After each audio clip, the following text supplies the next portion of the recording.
Ladies and gentlemen, thank you for joining us for another exciting episode of the Dispensary Live.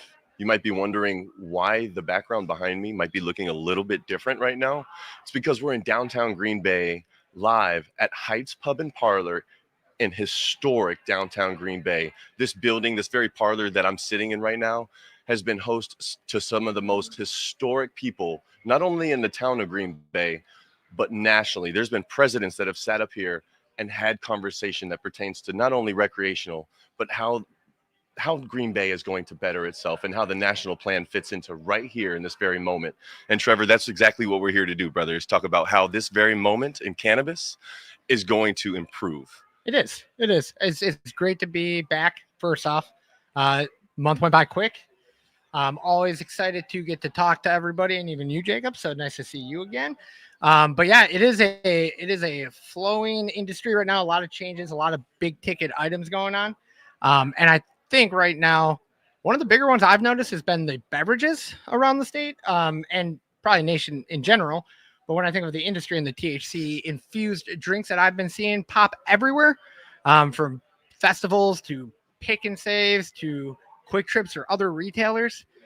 We were actually just on the news today on Channel 5. And when we were there, the news anchors were actually asking us all about the infused drinks, like how they worked, what are the limits for them, where they can get them. So what we did is we actually got a sample of nowadays, and we are going to be sampling it throughout the podcast. Every 5 minutes, you might see us take a little shot of it, and then at the end of the podcast, give you all a honest, true review. So might as well start off right away. So Let's warm it up right here in Heights Pub and Parlor, buddy. cheers.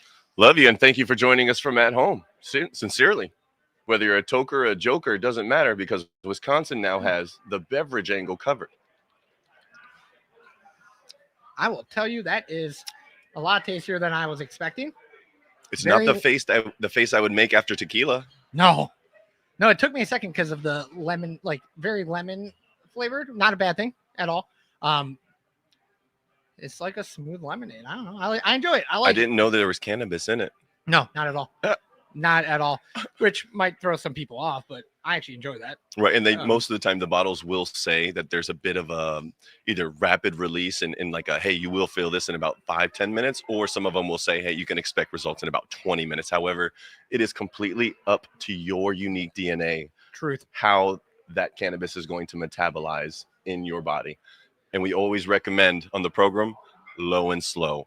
No matter what method of ingestion you're using, whether it be gummy, edible, or even a drink now, or smoke. We all know smoke is quick. You just got to be aware. And self-awareness is very key to what we're trying to bring here when it comes to the cannabis angle. Hemp-derived or marijuana-derived, it doesn't matter. We believe that it is medicine at the end of the day. And just want to shout out Heights Pub and Parlor one more time for having us. This is a unique opportunity in a very special place here in downtown Green Bay. And I appreciate it. We got a little bit of a barn going on down here. It looks like close to 10, almost 12 people hanging out with us for this live show, man. There's nothing like it. It's a good vibe, good atmosphere, I would say right now too. If you're in the area, you could probably still make it if you want to come check it out live. But yeah, on that note, I'd love to dive in. I know we've got a full docket today on the podcast. We've got articles, testimonies. We've got an interview coming for you all. I figure we'll jump right in with with one of the articles that kind of hits close to home for us. A little too close to home, as a matter of fact. I moved from home to Green Bay. I hadn't even thought about that. You know what I mean? And this is kind of a preemptive move on my end. Just seeing the way the trend was going last July, I believe it was, or July 1st, I think 2 years ago now. Edibles. Governor Glennie Youngkin had banned the sale of hemp-derived cannabis, basically in the form of edibles in Virginia 2 Julys ago. We are here now, and he's trying to take away the rest of it, from what I understand. And it is it's pretty imperative information to know if you're a Virginia constituent or somebody that's even remotely near that market. Whenever it comes to, well, I mean, the federal courts chose to uphold Senate Bill 903, which was essentially putting a limit onto all THC in the products up to 0.3, and that included Delta 8, Delta 9, Delta 10, THCA, all of it, which at the end of the day, that goes for concentrates, edibles, flower itself. It's a pretty tight rope they gave them on that one. Very much. Basically, 95% of Virginia's hemp retail products will no longer be compliant with what the current statute says. And with that being said, you got to wonder, number one, business owners, they pay rent. And not only do they pay rent, they pay people. And that's just testimony to the industry in and of itself that the plant is medicine and that it takes people to get the medicine to other people. So it's a whole trickle down of what's going to happen in Virginia as far as who's getting affected, the business owners' money that's going to get touched now. And that is a region that, shout out the sponsor, not to plug them immediately, but the dispensary operated in Virginia and has since they've had to kind of adapt policy per all these changes the past couple of years. Yeah, and on top of that too, like the blanket statement part of it, I'm not a big fan of. Being in the industry and always being a fan of the industry, I think it's something that I want to see progression towards the industry and like how people view it and what they know about the different aspects of it. So when I think of like Delta 8 versus Delta 9 versus Delta 10, they're all their own independent products. So to just like blanket state in it as a cap at 0.3% on any of the THC in the product is a very tough pill to swallow, especially because it doesn't leave any kind of room in the sense of like, oh, how does one work with the general public and the safety of the general public versus the other ones? Or how does this one affect your body compared to Delta 9? How does that affect your body? It's just a blanket. So, yeah, I'm not a big fan of how that's being written or laid out, but we'll always see, I guess. And with Virginia now, I believe recently with the last election, they kind of went to a more of a red state angle, that conservative. So with that being said, I know there's a few conservative states out there, quite a few, as a matter of fact. Do you think they might adopt similar policy, even though the constituents in those other territories are benefiting immensely? You beat me to the punch. I was going to pose that as a question because when I see this kind of stuff, it is truly like, how does it spread from that point? If this is the originating point of it, how does it continue to spread? But we'll see. Again, it's a little bit early in the process, and I'm just interested to see how it all shapes up across the board. Yeah, if you're in Virginia or in the South in general, please feel free to throw your comments down. I see a couple of comments already. Kelly Hoffman with some hearts. Timbo Slice.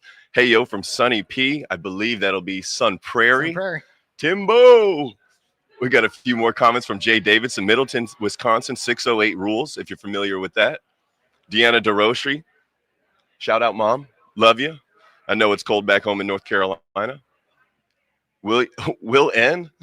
This is for you, man. These vests, you can actually get the vests. This shot right here is going to be for everybody that wants a vest. We're going to drop this link live right now, and we're going to get it rolling. If you want to order a vest, order a vest.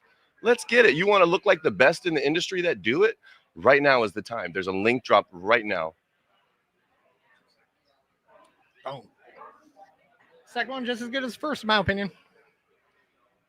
Very, very tasty. Man, that's tasty, I tell you. One other point I do want to highlight on the Virginia article before we move on from that, just because you had made a comment about it, was about Governor Glenn Youngkins and just his role and his opposition to it. I'm intrigued to see if he's been opposing cannabis, I would say, for a little while now. Back in 2024, I believe it was, he vetoed Virginia's recreational cannabis sales bill. And then he's also been opposed to decriminalization and has sided with law enforcement heavily in the idea of how to expand cannabis.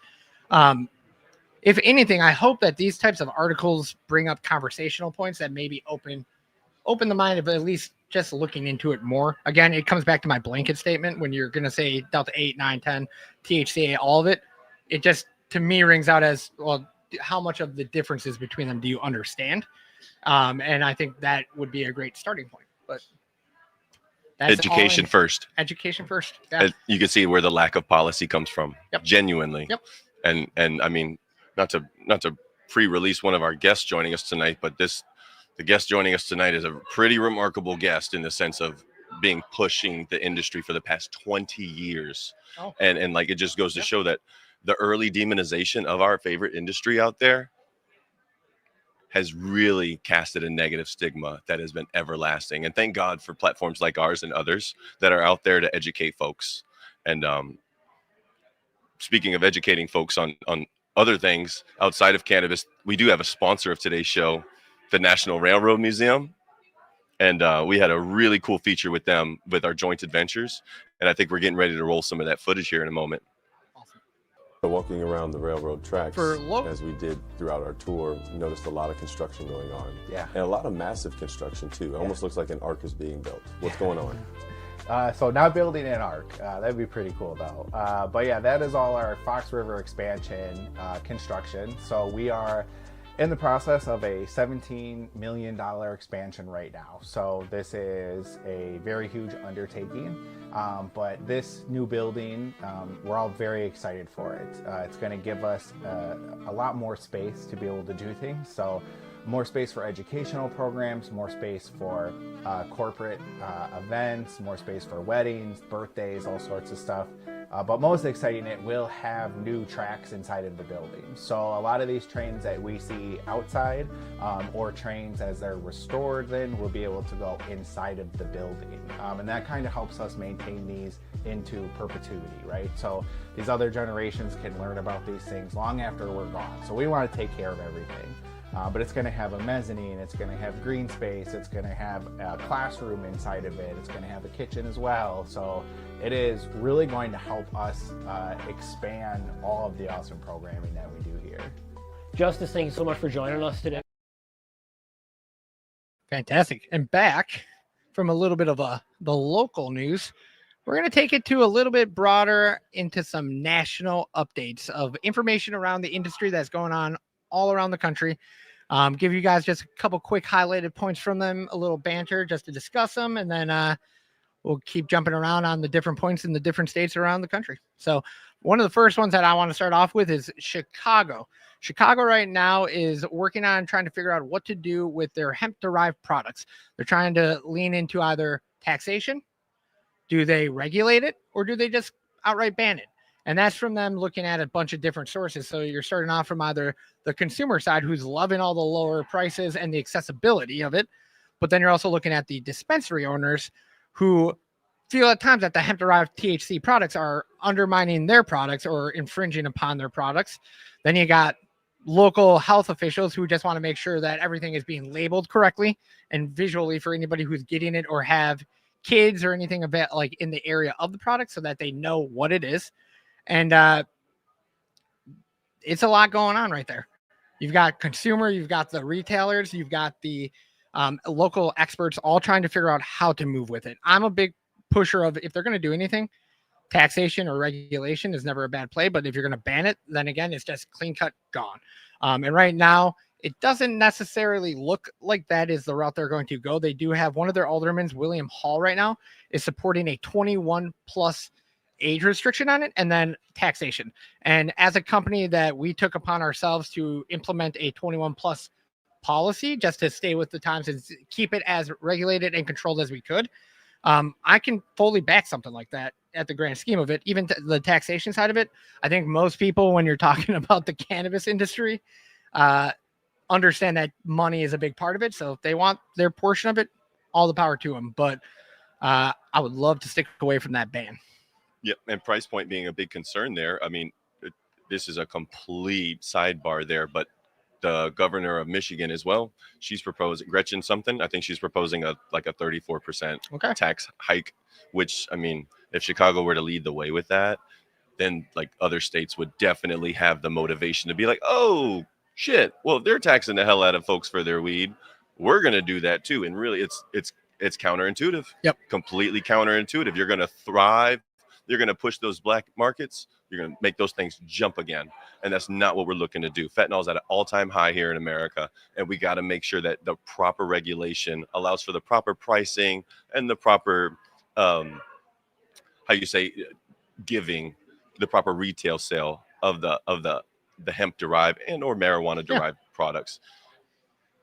But speaking of Chicago, caveat just into Illinois, I thought that there was a rather funny case that arose, and it might not have been funny to the dude that experienced it, but there was a thing that just came out of Illinois where this gentleman consumed a THC vape, I believe in the form of disposable. The bud tender didn't do the best of job of letting him know go low and slow.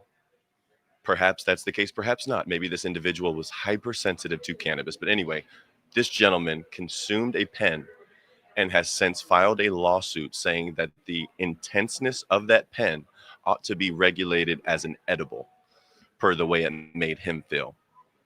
The dry weight basis exists for a reason, but this gentleman went ahead and took a few hits of a pen and wound up in the hospital because he had no idea the amount of psychoactivity he was going to experience. And I don't know if that's a bad product. I don't know if that's a bad bud tender, but at the end of the day, anything that is psychoactive, regardless of the substance, we need to have full awareness as to what comes with all that.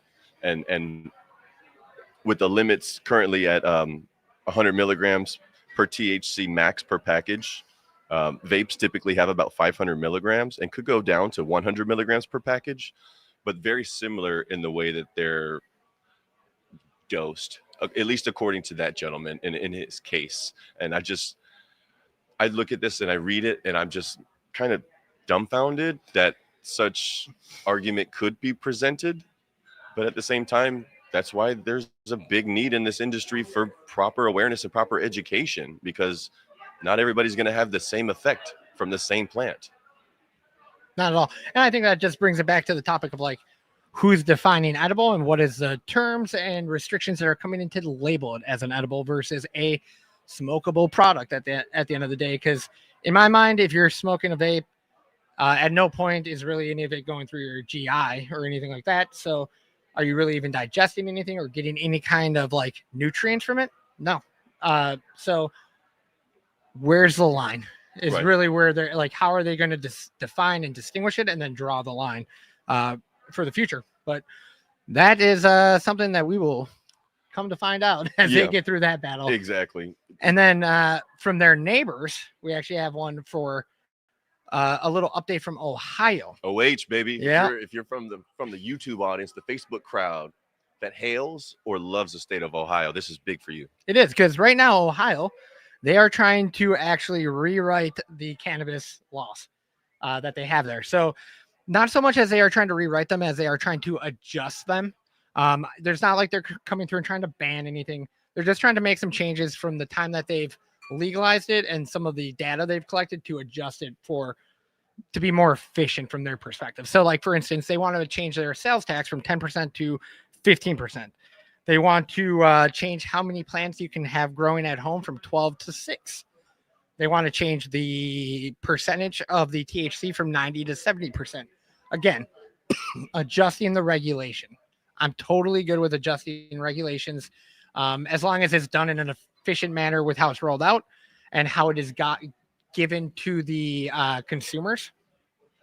But in that sense, it is small incremental changes. I'm always on board with a lowering of even the percentage from 90 to 70%. That's nothing too crazy to me. You can still get the products you're looking for. You can still get them for the effects and for the needs that you have of them. But it is still interesting to see after the law has been out and floating through that they are now going back through to make the adjustments. Sounds very similar to another state that I've been reading about in the news this week. Freaking South Dakota. Of all places, they're trying to repeal their medical marijuana program.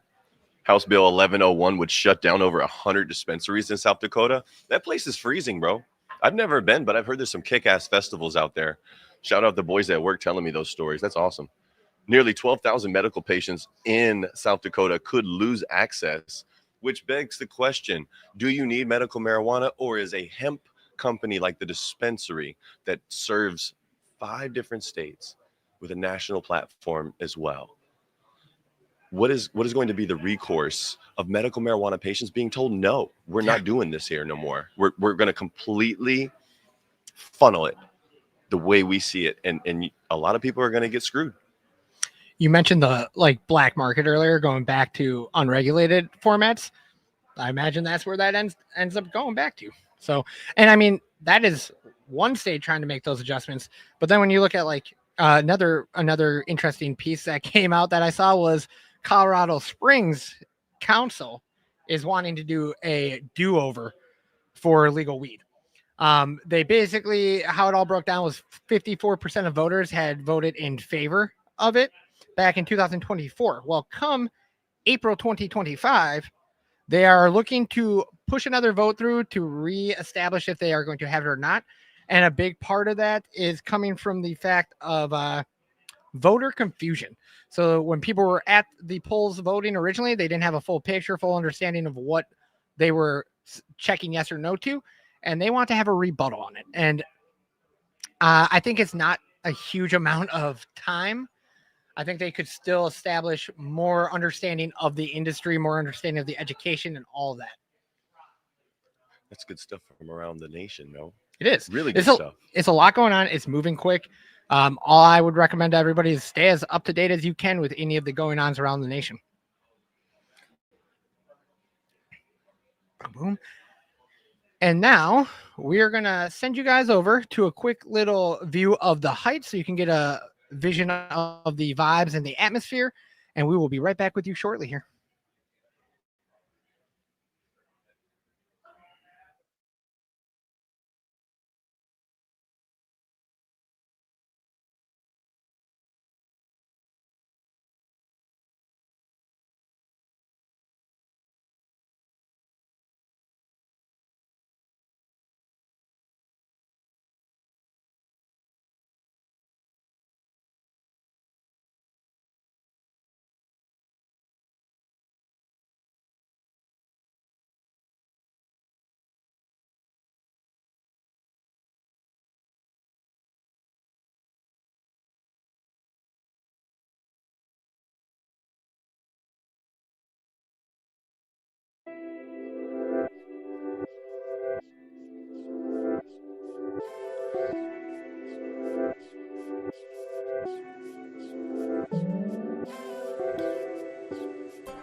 Delicious. All right. Nowadays. Well, now that we're back from all that national news, we'd love to dive into some of the points that we've collected from customers around the nation about why that national news is so important and the fight around the industry is so big and carries so much weight to it. So we're going to dive into a couple of testimonies. Me and Jacob each picked one out, and we're going to kind of read it out and then give a little digestion of it. So I'm going to start off first, and I actually have Joseph Norwood. I recently had a stroke that affected the right side of my body. Thank goodness I still have mobility, but have some discomfort. Luckily, I have a dispensary that is close by and accessible to find products that would even fit for my new lifestyle. The edibles have been a lifesaver. I don't feel a whole lot of discomfort or pain, and I'm able to move around better after consumption. These hemp products definitely help after a session of physical therapy. And the reason I picked that testimony out was because 2 points really clicked with me in there. First one being edibles, the edible conversation, and then the second one was the physical therapy side. And that one I'm going to lead with because it's amazing. The more and more I've been in the industry and in stores and talking with customers, the more and more I've started to see different medical professionals recommend us to their customers. For instance, I see a lot of chiropractors who recommend, if they're not seeing results in shop, I've seen chiropractors recommend their customers to come into our store and try our products out for the medicinal side of like helping with any type of the pain, but then also to help with the restoring and recovery side of everything. So when I hear that this is helping with your physical therapies, Joseph, it's huge. I love to hear that. I love to hear you're getting some relief that you need. And that ties kind of right back to the edibles statement, which I highlighted the edibles because when I first joined our company, even I came into it thinking, oh, I'm going to be selling THC products to a bunch of stoners, right? I quickly learned that was not the case. And I quickly learned so many people are coming to us for medicinal purposes and to help with ailments, whether it be anxiety, sleep, pain. And so often, and it's not exclusive, but I notice so often huge amounts of these individuals hook onto our edibles, our gummies, our cookies, everything like that. So you making a point about that, Joseph, really hits home because I see it consistently, and to have a verifiable person be like, yeah, the edibles have been huge to help me continue improving my quality of life and to adjust to this new lifestyle. It's amazing to see. And for the fact that those same items help you with your physical therapy and recovery, can't say enough about it. So Joseph, I want to say thank you for writing us with your testimony, and it is extremely appreciated. Shout out Mr. Joseph Norwood, Yeah, wherever you are, brother. Thank you very much. And also thank you in the comments on the Facebook, on the YouTube, interacting with us, checking out this cool ass vest that I'm sporting today here at Heights Pub and Parlor in downtown Green Bay, historic downtown Green Bay. Thank you so much for hanging out with us in the YouTube comments and the Facebook comments. I got a few that I want to read here before I get into my testimonial. Deanna DeRoshi talking about the anti-inflammatory properties. That's why we do this. We got to spread awareness because the anti-inflammatory properties are irreplaceable when it comes to finding other plants that can do what cannabis can do. Nice looking venue you guys are in. Mr. Andrew Hegman, thank you so much for the comment, brother. You damn right it is. Shout out Middleton. Mr. Brian. That's Middleton right there. That's Middleton in the building. We're here at Heights Pub and Parlor thinking about you, brother. Thank you very much for tuning in. Shoddy, howdy from Weston. I don't know what that part of the state even looks like. But I bet it's cold right now, though. Oh, it's chilly there. Wait, Weston, west side of the state. No, north. Northwest side. We got to learn geography better, folks. Jacob. Getting into my testimony that I found that was very, very relevant, I should say, to not just myself, but to others that are watching this program tonight. From Richmond, Virginia, I got a testimony from a Serenity Kirby. She says, hello, I'm Serenity, 26, from Richmond, Virginia. I have battled with drug addiction for quite some time. This is something that was a normal thing in my life. Both parents, young users. I grew up around crack and heroin. Cringe, yes, I know. Anyway, I've been clean from any other substances for over 2 years. Praise God. Amen. And through this method, I have completely turned my life around. In the recovery world, most people use Suboxone and methadone and tend to look down, or in this case, try and ban it. This does what no medicine has, and without any type of next day effects or sickness, this has been a successful treatment plan for me, and I can only hope this touches just one person. I now am almost finished with school, have a beautiful family, a loving home with an amazing support system around. I give thanks to Green. Brother, that shit pulls at my heartstrings. I've got a few people in my past that I know that didn't make it past their drug addiction, brother. And I genuinely wish I could have a word with them in my new life here as a cannabis activist, bro. It is such a permanent solution to turn to drugs and to think that there is no escape from what you got when really your endocannabinoid system's out of whack. There's a lot of things we can do with this plant to help put that sense of normalcy back into the lives of the regular folk, including Miss Serenity from Richmond, Virginia, or Mr. Josh Norwood. I don't remember where he was from, but still, thank God for this plant, man. Thank God for everything we've got for it too, because you matter at home. No matter what your personal struggle is, no matter what your battles are at work, professionally, this channel has your back. Throw a comment down if you're struggling. I want to pick you up. I want to say thank you for joining us always. And it's through the miracle of cannabis that we're going to heal each other. And that's what we believe on this program. That's why I selected that testimony. I genuinely feel a connection to that testimony. It's so real and raw, and you don't see it often, especially with people writing into a company to give their story. Yes. So just to be as open and honest as she was is amazing. And then to be able to elaborate on her story and how the products have made a difference, it takes a certain type of confidence to be willing to put yourself out there like that. So huge shout out to that. Absolutely. And then I believe I want to give a nice little shout out to Heights Pub and Parlor, letting us use this space to bring the people the good word as to what we got going on, not only as an industry, but as a culture. Yep. This isn't the demonization of the 1930s. You know what I mean? Nope. Where prior to the 1930s, we had tincture bottles in most drugstores that had cannabis in them. Big Pharma comes in, ruins things for folks, and throws everybody's endocannabinoid system out of whack for years to come. Now everything's coming full circle, and it feels so good to be able to talk about it once a month with you, bro. I agree. I very much agree with you on that. To slowly see the stigma and taboo move away is everything I've always hoped for. It's not gone, but to see it becoming more and more accepted is huge. But you had brought up Big Pharma right there, and Big Pharma has its own type of context to it. But I think it's important to note that there are a lot of players in Big Pharma that are advocates and doing research and bringing information to the industry with us. And I think you actually got a chance yesterday to chat with one of them, who we are looking to bring on now. As a matter of fact, ladies and gentlemen, we do have a very special guest lined up for you tonight.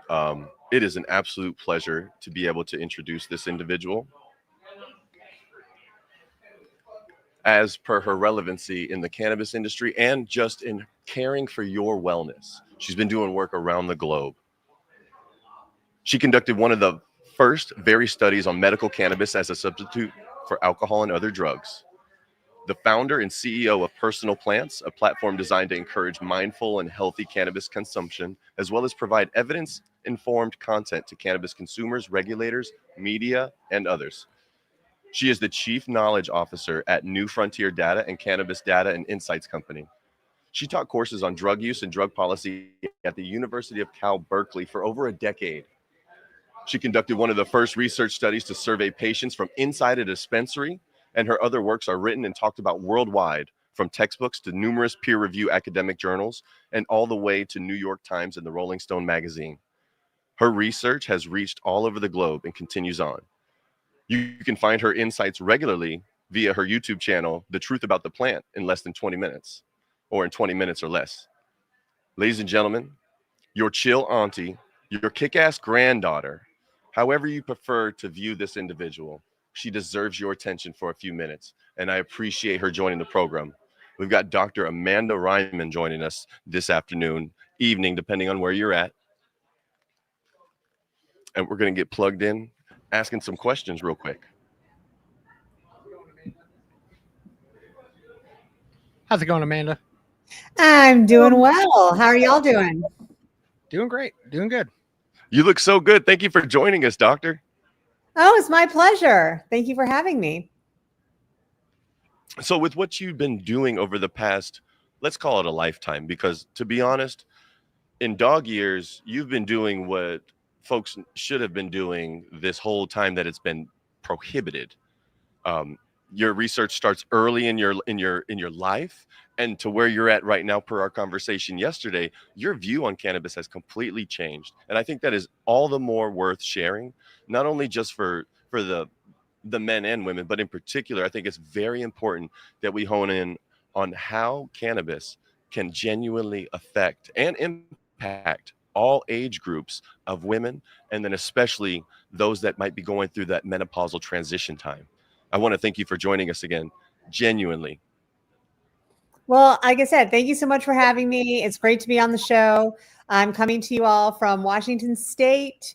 Although I did grow up in the Midwest, my brother is a Wisconsin Badger, and my parents did have a place up in Lac du Flambeau, so we used to drive past Green Bay on our way up there to the woods. So I'm sure it's colder for y'all than it is for me right now.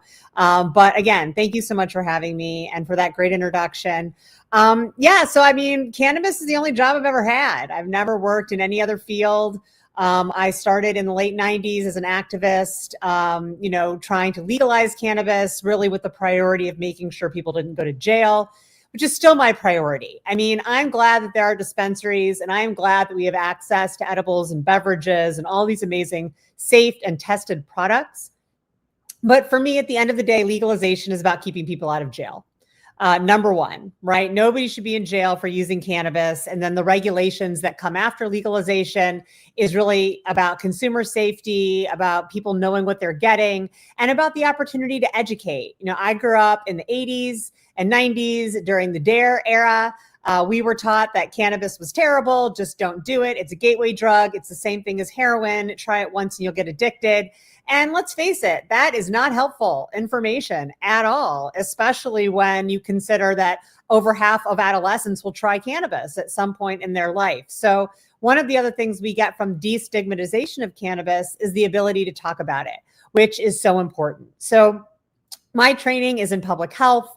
I'm a public health researcher. I did my doctoral dissertation on medical cannabis dispensaries in 2005. Shortly thereafter, I did one of the first studies on cannabis as a substitute for alcohol and other drugs. So loved hearing that testimonial. There are thousands and thousands of people all over the country that practice what has been referred to as Cali sober. So using cannabis to stay away from the harmful use of other substances. I actually did a study years and years and years ago looking at cannabis and mindfulness to help people that were trying to practice harm reduction with methamphetamine. I've also done research on people using cannabis instead of opiates. So I think there's a lot of potential there. And as the destigmatization of cannabis continues, we are seeing less opiate use. We are seeing less alcohol use. And I think that's fantastic because cannabis, even though it's not without risk, nothing is without risk. We were talking yesterday about exercise. If you exercise the wrong way at the wrong time with the wrong intensity, you can absolutely hurt yourself, even though exercise is a generally accepted beneficial practice. So even though cannabis is not risk-free, it certainly doesn't pose the same kind of risks as other pharmaceutical drugs or things like alcohol or other illicit substances.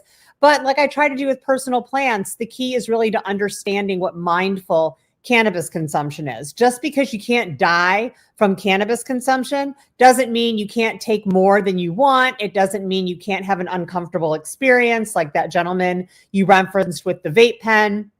It doesn't mean that it can't become a mindless habit. And maybe, your tolerance is building up and maybe you start using more than you'd like to. And maybe it's not hitting the same way anymore. There's a lot that goes into developing a healthy and balanced relationship with cannabis. And if we're, as a society, if we're going to have a long, healthy relationship with the cannabis plant, and our relationship with cannabis does go back thousands of years, but this is really the first time we've had a kind of a commercial system to interact with where access is so easy. If we're really going to maintain this healthy, lovely, beneficial, therapeutic relationship with cannabis for the long term, we have to learn how to pace ourselves. We have to learn how to consume mindfully. You brought up the fact that, hey, maybe you can't get 90% THC, but you can get 70% THC. So I think we have to be really realistic about what healthy cannabis consumption looks like. So that's where I come from with all of this. You mentioned my own personal experience. For over 30 years, I was what you refer to as a high functional stoner. I had a very high tolerance for cannabis. I was like 100 milligrams of THC. Let's go to kickboxing class. I would use cannabis multiple times a day. I was primarily a smoker. And I never worried about consuming too much because to me, there really wasn't too much. I didn't really find that limit where I was like, whoa, that was a little bit too much for me. And, getting into the topic at hand, why I'm here today talking about women and cannabis use, I'm 48 now. And when I got into my early mid 40s, I noticed that my tolerance started to change for the first time. I did have a limit, and there were times where I took too many edibles or smoked too much and felt anxious, felt that anxiety. After 30 years of smoking multiple times a day, I noticed that I was seeing changes to my skin, and I was noticing changes to my voice, and I was noticing changes to my gum health. And I wasn't really turned on anymore by the smell of cannabis, especially the resin, which I never liked. But like, I got to a point where I was like, that black gooey stuff, I just can't even be near it. It's just not for me.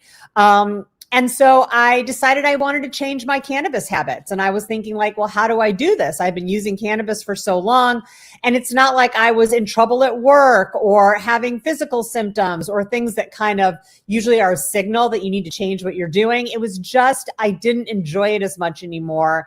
And I was noticing some outcomes I didn't like.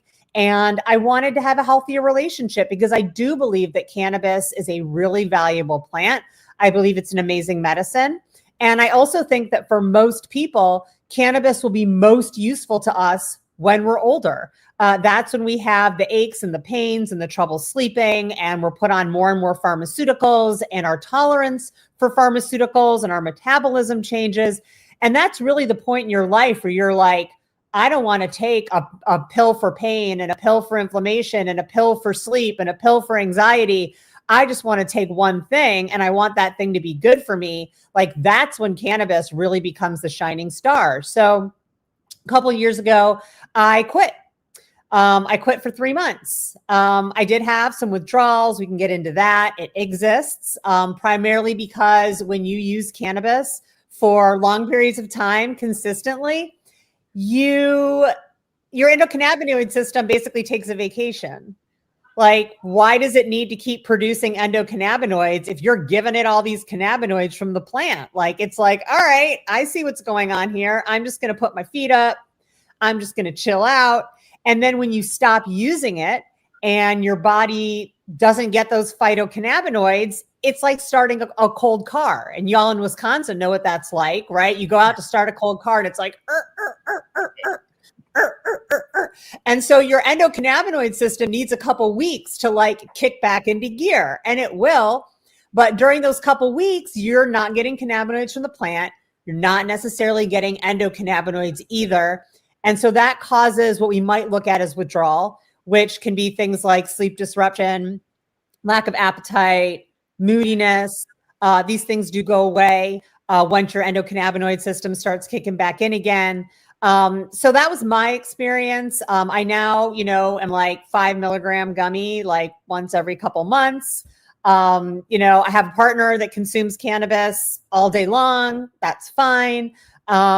So, I think that's really important to be like in tune with your own consumption and whether you're enjoying it. So back to the question at hand. And, we met yesterday and Jacob was like, so if we were going to talk about menopause on this podcast, what would be your advice? And I was like, my advice is you need to have a woman on there talking about menopause on your podcast. Totally saved our ass, Dr. Reiman. I would Because- not want to be on this platform. Right. with that. If there was like a room full of women talking about erectile dysfunction, y'all would be like, wait a minute. Since when do you know what that's like? So, all right, let's talk about menopausal women. So women out there who get to be in their 40s, you notice some changes start happening. And you might recognize that you aren't sleeping as well. Especially certain types of the month. You wake up a lot, you're restless. You may start to notice temperature fluctuation. You get really hot or really cold all of a sudden. You may notice changes to sexual appetite and sexual desire. That starts to change. You may notice moodiness and mood swings and being frustrated and you don't really know why, or experiencing feelings of depression and you don't really know why. These are really the signs of what we call premenopause. And this is primarily due to hormone changes. As we get older, our hormones start to change. And hormones, like endocannabinoids, regulate a lot of shit that's going on inside of us, including our mood and our sexual desire and our temperature and our ability to sleep. So when those things go out of whack because of hormone dysfunction, there's a couple things you can do. One is you can take hormone treatments, right? So women take estrogen, they take other hormone replacement therapies that are meant to put your body back in balance. But if you're not interested in that, and there's some mixed research out there about some of the risks of hormone replacement therapy, another system in our bodies that can also become dysregulated as we get older and is also responsible for regulating all of those things I just talked about is your endocannabinoid system. So introducing cannabinoid therapy or additional cannabinoids into your body can, one, make up for any cannabinoids that your own ECS is no longer making. Two, it can have some of the same impacts as hormone replacement therapy, which is to bring your body back into regulation. So unlike treating a symptom, so yeah, like you can take Ambien to like treat sleep issues. You can put a cold compress on your head to treat a hot flash, but it's not really doing anything to treat the root cause of those symptoms, which is dysregulation, right? That's what's happening underneath the hood, right? Is that our bodies are dysregulated. Introducing cannabinoids can regulate those systems. And what that's going to do is it's going to help with your sleep. It's going to help with your appetite. It's going to help with your mood swings. It's going to help with your sexual desires. It's going to help with all of those things that you're feeling because it's going to help your body better regulate itself. Now, what kind of products are going to do something like this? Well, I'm a big fan of saying you want whatever product you take to be as close to that plant when that plant was in the ground as possible, which means if you can find full spectrum, as many different cannabinoids as are in there, as many different terpenes as you can find, you really want as much of a whole plant experience. And in terms of the type of product, if you watch my podcast, you will know I am like the biggest tincture fan on the planet. I love tinctures. They hit fast. You put them under your tongue. Sublingual administration is one of the fastest ways to feel the effects of cannabis. 10 minutes, you're going to feel the effect. You can titrate your dose. Start with 1 drop, see what that does. If it does nothing, go to 2. If that does nothing, go to 3. But it's so much easier than taking like a big edible and then just like trying to figure it out. Tinctures, you can usually find those in different ratios. So I'm a huge fan of tinctures for menopausal symptoms. And, I'm not being paid to say this, but I will mention a company that we had on our podcast called Hello Again. They are vaginal suppositories. So another really great way to get cannabis into your system is through the mucous membranes. And so when you look at the vaginal walls, huge mucous membrane, you can insert a suppository. You're going to get that medicine directly into, you can't see this, but I'm like putting my hand over my ovaries and uterus area. The medicine's going to go right there. It's going to be non-psychoactive because it's not going to necessarily get into your brain, but it's going to give you that relaxation. It's going to give you that release of cramping and of other things that may go along with it. And they have a hemp-derived product. You can order it online. So I know I just said like a whole lot of stuff, like so much stuff. But I'm going to put my in the chat, I'm going to put my email. Oh, I have to connect to comment. Never mind. Well, maybe we can leave my email address. It's just amanda@mypersonalplants.com. Any of you can totally reach out to me at any time and ask questions, and happy to answer them. Thank you so much, Dr. Reiman. That's what I'm talking about. Not only are you willing to bring forth the information, but you're willing to follow through with those that want to contact you for that follow-up. And that's literally something the industry has been missing from a genuine care standpoint. And Trevor and I here on this platform, here at Heights Pub and Parlor in downtown Green Bay, want to thank you for your service to not only the greatest industry in the world, but for your service to people. Genuinely, it takes a people person that cares about something bigger than self.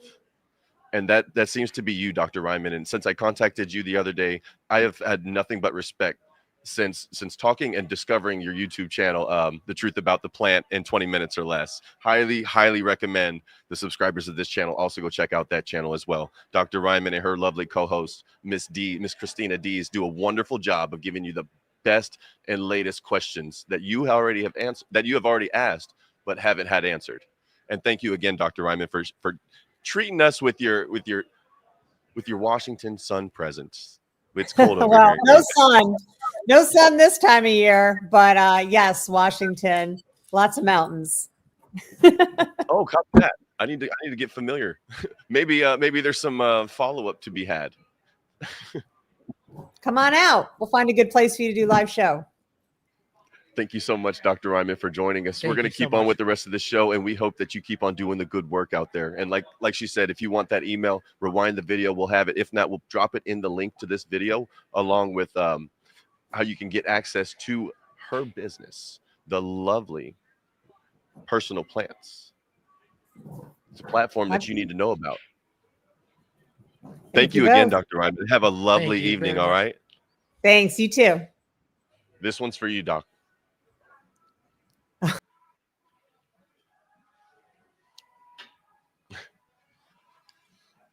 What a plethora of knowledge right there. Industry So much OG. So much good information to be able to mass produce out for everybody watching.